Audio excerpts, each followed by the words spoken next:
Hello my friends, this is Regular Slasher and thank you for watching my videos as usual. Yeah.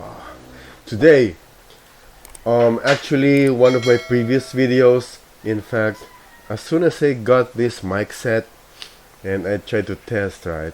So one of the videos that I made a pilot test out of it is happened to be ways to build self-esteem using Kendo or Iaido. You want to take a link below, take a look at the link below. It turns out that the sound quality is poor because I have just made some new installations to it, but anyways, I'm thinking of making that video again, but this time I want to make sure that the quality of the sound does not get ignored, right? Yeah. So when we talk about ways of building self-esteem using Kendo or Iaido, it is because of this. Alright, so basically when we enter a martial art, it's because out of insecurity, and subconsciously we have the need to improve on how to work upon that insecurity so that it will not bother us as we get along in our martial arts practice. And starting from there on the get-go, I do believe that it's a wonderful thing because we have baseline for our personal growth. Okay, so with that being said, I give you ways to build self-esteem using Kendo or Iaido. Yeah. Number one, we must acknowledge that we have different ways of growth, right? So therefore, any hints of comparison may prevent you from your own personal growth. It is because you will become too self-conscious that, for example, your friend is like, oh, I can do this, and you still cannot do this technique, therefore you suck.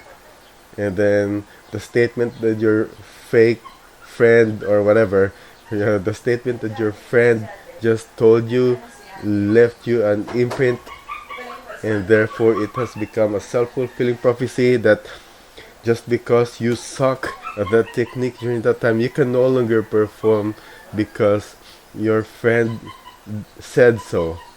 So in order to get over from it, we must acknowledge that we have different ways of growth. Alright, so there's no cookie cutter way, and this also prevents you from getting compared to, alright, like chapter 20 of somebody else versus your chapter 1.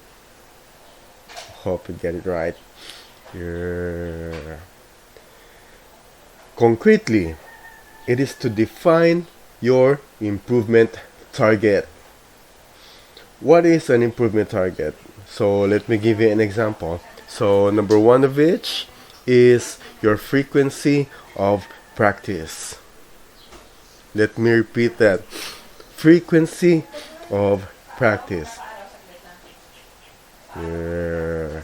In this busy day and age, we are too busy to do our work, our lifestyle, that we oftentimes can attend to our practice once a week, at best, once a week.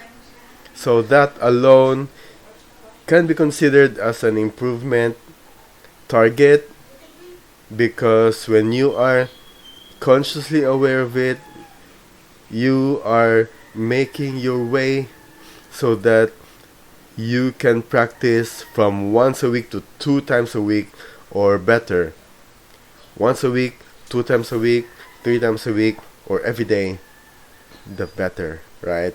So actuality in getting to your dojo practice takes effort, and then if you are able to go from once a week to 2 times a week, So I personally commend you for that, because planning your week ahead of time takes serious effort.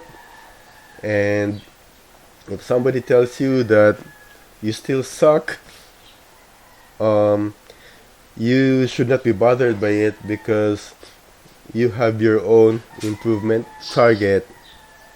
Yeah.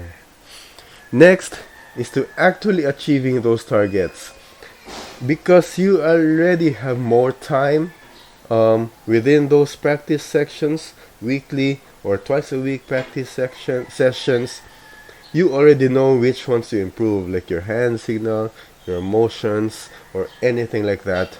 Um, Whatever floats your boat. Not really whatever floats your boat, but if whatever sensei tries to correct you, you take notes of that, and then you find ways. For example, why is my downward slash off?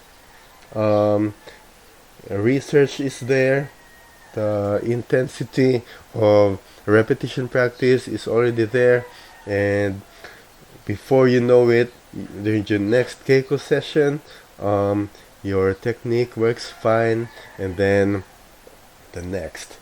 And what's good about this is that learning is basically never ending. It's just the levels are getting much higher as we go along. Yeah. Next is to acknowledge the uniqueness of this target.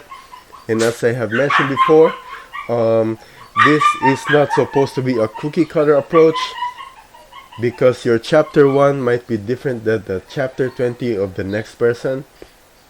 And because of that, whenever you see this feeling of achieving something in a certain level, your self-esteem goes high, and at the same time, you won't even have time to listen to the feedback or the comments or the negative comments on the people around you, because you are too busy working on this target until eventually you reach to the next level, okay? Or the next, as you can see. You know what? I find this really interesting, because the word self-esteem is actually being thrown around, but the sad thing is that many people nowadays take it for granted, because it is just because it's already there. But personally, we have different baselines, different targets, and then the comparison phenomenon gets us stuck. This is why many martial arts practitioners quit on the earliest days, because somebody else told him or her that you suck at anything. So because you tend to believe right away, they just quit altogether. And because the self-esteem building is really a piecemeal, right?